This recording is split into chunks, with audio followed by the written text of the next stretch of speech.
بسم اللہ الرحمن الرحیم۔ شروع کرتی ہوں اللہ کے نام سے جو بڑا مہربان اور نہایت رحم کرنے والا ہے۔ حضرت ابو ہریرہ رضی اللہ تعالیٰ عنہ سے روایت ہے کہ نبی صلی اللہ علیہ وآلہ وسلم سوموار اور جمعرات کو روزہ رکھا کرتے تھے۔ عرض کیا گیا، اے اللہ کے رسول، آپ سوموار اور جمعرات کا روزہ رکھتے ہیں، اس کی کیا وجہ ہے؟ فرمایا، سوموار اور جمعرات کو اللہ تعالیٰ ہر مسلمان کی مغفرت فرما دیتا ہے مگر وہ دو آدمی جو آپس میں قطع تعلق کیے ہوئے ہیں۔ اللہ تعالیٰ فرماتا ہے انہیں چھوڑ دو حتیٰ کہ صلح کر لے۔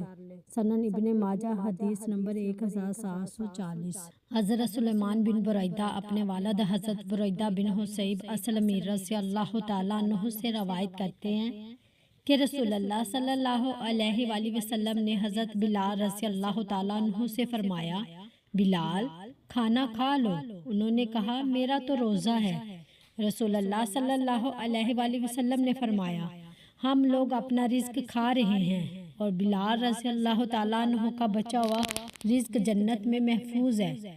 بلال، کیا تمہیں معلوم ہے کہ روزے دار کے پاس جب تک کھانا کھایا جاتا رہے اس کی ہڈیاں تسبیح پڑھتی رہتی ہیں اور فرشتے اس کے لیے دعائے مغفرت کرتے رہتے ہیں۔ سنن ابن ماجہ حدیث نمبر 1749۔